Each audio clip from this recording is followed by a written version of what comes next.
Okay, so if you're watching this video today, you probably want to learn a little bit more about online schooling, and that's what I'm here for. I'm an online student, I'm a sophomore, and yeah, I go to school online. And I'm going to tell you everything you need to know. Okay, so basically, with online learning and like going to an actual public like school learning is very different because I know y'all probably all wondering the most important y'all thing wondering about is socialization.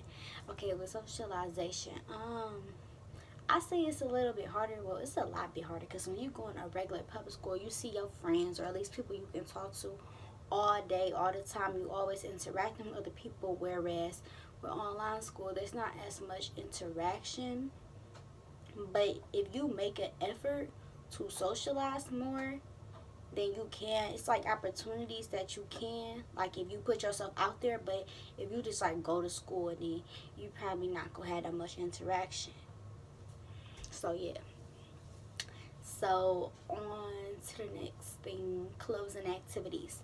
So clubs, it's all kinds of clubs. Like whatever you want to do, like it's over like 50 clubs, and that's actually like a plus that have over like regular school because it only be like certain clubs, and it has to be administrative supervision there and stuff. So you might not be able to have the club that you want to do, or it might not be a lot of people who has that same interest as you, like enough to make a club. But when you go to school online, people come from all over the 50 states. Whereas it's not just like, oh, people in the state of Colorado or, oh, people in the state of Texas or something. So it's millions, well, not millions, but it's a lot of people that, have the same hobby or interest as you. So it's definitely going to be a club for you. A club that I'm in right now is the Pens and Lens Club. It's basically like the student newspaper where you can submit stories or artwork to it, and it'll be people from all over the country can see your work.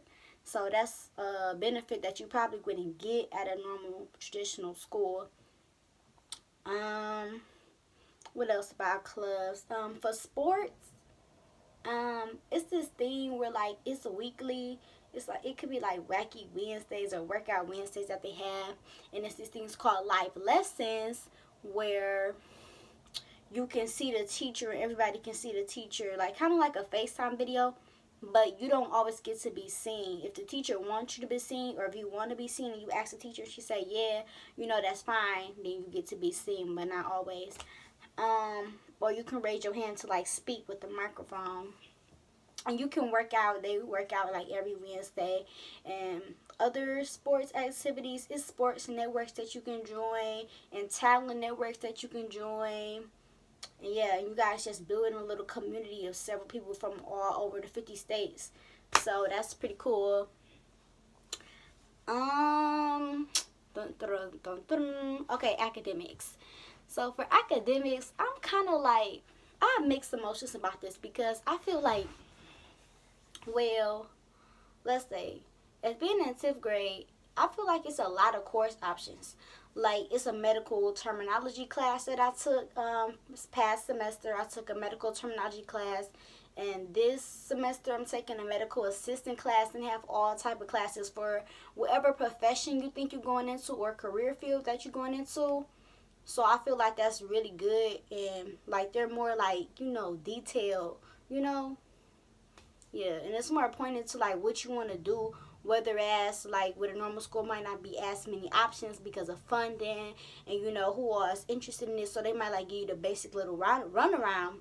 But here you have a lot of options, and you can start AP courses early and do enrollment. I want to say the ninth grade. Don't mark me on this, but I'm pretty sure you can start the ninth grade with AP classes. Whereas not all traditional schools, but some start to like 10th grade or sometimes even the 11th grade. Teachers. Okay, so you are kind of like on your own unless you really, really, really reach out, because like nobody's going to sit here and hold your hand. Nobody's going to take their time out to, oh, this one student out of however many thousands of kids I might have. And yeah, so if you if you had to show the dedication and show that you really want to learn and you really want to push hard, then you can do it. It's a lot of resources available to you. But if you don't, then you just go get left behind. You just go get left behind, basically. And with the teachers and everything, it's like, well, if you confused on something, it's kind of hard because it's like you don't have your friend, whereas in traditional school, like, hey girl, I'm so lost, I need help. Or let's say you didn't do your work or something, or you need the answers from somebody or something. You know how people do in regular school. It's not, you don't have that support system. You don't have, oh, what was the answers to such and such and such and such class earlier today? No, that's not how it is. And it's not like you can ask anybody, like if you have friends or something, you can't ask anybody. Yeah, you can webmail any student, but your teachers read your webmails because you can't access their number, their Gmail, Snapchat, nothing. You can't share that type of information. So it's kind of like, even if it's not like answers to something, like if you just want to text or like make friends or whatever and FaceTime with them, you can only really webmail. And I mean, I don't never do that, or it's not nothing that I have to be secretive about. But for some kids, if you wanted to webmail like, hey, or, and you don't even know what they look like, you can't be like, oh, hey, you cute, I saw da da da. So it's not really, you can't really have a relationship unless you like previously knew that person, I feel like. So yeah. And yeah. And if you're like really lost or you need help with something, you can always email your teacher like, hey, well, webmail. And you could be like, hey, I really need help with such and such and such. And they'll usually help you, and they'll give you a time where you guys can like meet together in a little chat room. And then they can help you out and stuff. And another thing is, they online school, well, my online school program, I don't know about all of them, but mine, you can oh, I lost what I was about to say.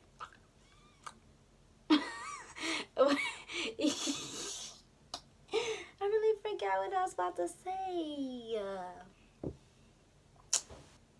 I'm sad. But yeah.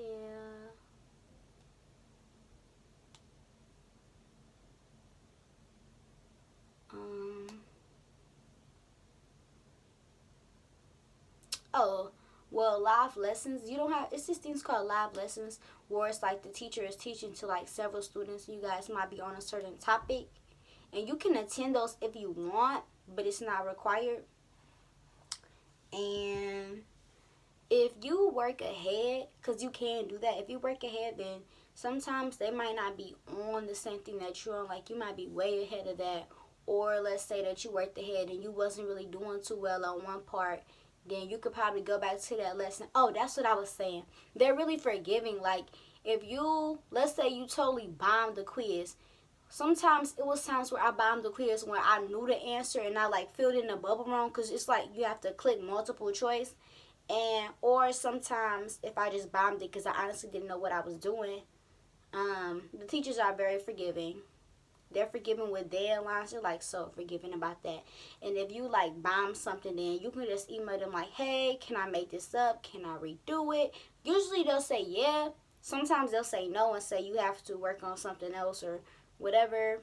But they're really forgiving about your grades. So I've never really been, I'm not bragging, but I never really been somebody like a low, I wouldn't say low, but like, I don't really get less than like B's.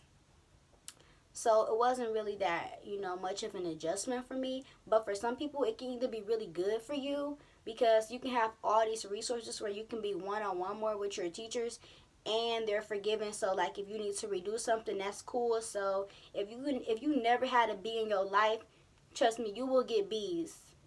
Or if you never had all A's in your life and you always only have B's, you will most likely get all A's if you put in the work. But if you don't put in any work, you're going to fail because it's harder and easier at the same time. So as long as you put in effort and trying, then you're going to be fine. You're going to do great. But if you're not trying at all, it's not going to cut it. It's just not going to work out for you. But and your homeroom teachers, they go call and check in with you every week to talk to you, see how your week is going with academics and clubs or whatever you need. And you're gonna have a counselor that you can email to, just like you would have any other counselor. And it's a lot of field trips. Oh my gosh! If you're somebody who loves field trips, like I remember, like when you were in middle school or elementary school. Well, I don't know about elementary, but definitely middle school, it was a lot more field trips. But then when you get to high school, it's like, where are the field trips? Like nobody wants to sit at school all day for like however long to like the one field trip at the end of the year. So with this online schooling, it's several field trips. Like I get an email for field trips at least once a week. So it's pretty cool. So I know it's a couple for sure a month, but I never go to them because it's not like a school bus that they have, so that kind of sucks. So you have to drive out to the field trip, and you can meet other students from your classes and stuff, and you can meet your teachers, and your parents can come along sometimes too if they want. But if you either don't have a way or your parents don't have time to take you to a field trip, you're not going to be able to attend, but they're there. So if you can find a ride, then yeah, it's a lot of field trips. So, and overall, I feel like sometimes I want to go back to regular school because I feel like even though you get to like wake up at certain times, I wake up at like around 9 or 8, to start my work and stuff. You can take a shower whenever you want. You can eat wherever you want. If you have to go to the bathroom, you can go wherever you want. And I'm a diabetic, and my sugars are kind of crazy right now. So I go to the bathroom like all the time. So I don't have to worry about like, teachers thinking you're cheating and stuff or whatever. Or, you keep leaving the class for the bathroom. Like, that's not a problem. Or if I'm really sick, then I can either just take a couple of hours off and come do my work like at 8 or 9 or 12 a.m. Or I can either schedule to take the day off. And so that's pretty cool. And you can work from any location. Like, say you and your family going to Punta Cana or something. As long as you got Wi-Fi, you can get your work done, no problem. So you don't even have to take days off. You can just do your work on the go. Yeah. You can probably finish all your work on the airplane since you can work ahead. And that's another thing with the working ahead. You can graduate earlier if you work ahead of time than everybody. So that's what I'm doing right now. But yeah. So with my work effort right now, the way it looks like, I'll either have the summer off or I can keep working through the summer. I mean, not the summer, the last couple of months off. Because I'm going to be done with semester 2 in either April or at the very beginning of May. And school is out at like the end of June. So I'll have those 2 months off or those 3 months off, depending on how hard I work. Or I can continue to do school, and then I will be a senior my next year. So I don't really know what I'm going to do about that, but yeah. But you have that option. So that's pretty awesome. But I feel like if your parents work from home, or if you're not going to be home by yourself, you're not going to get any respect, I feel like. Or even if your parents do work all day, you're not going to get respect. They will be making you do stuff all the time, not recognizing that you're in school just like anybody else. Or if you're taking a test or an exam or something, it's not a big deal. It's not that serious when you're at home to other people, even though it is very serious, because that's worth a lot of your grade. And even though you go to school online, that doesn't matter. You're going to school just like everybody else to get your education. So I feel like sometimes, I have a disruptive learning environment, but with all of the perks I feel it has, I feel like it's worth it to just put up with that sometimes, where you're not being respected. I feel like it's okay. Like, you know what you're doing. You know you're doing your work. You know you have all A's. You know what you're doing. So I feel like, you just have to be respectful at all times to other people and just get your work done. And then if you work ahead soon enough, you'll be gone. And then either you can go to an online college or you can go to an actual college. Either way, you'll be done. Just get the job done is all I got to say. But yeah, so that's what it's like for me to be an online student. I can do other online videos if you guys would like that, like homeschool videos, like a day in my life or come to class with me type stuff if you want. So just leave a comment below and let me know. And yeah, so yeah.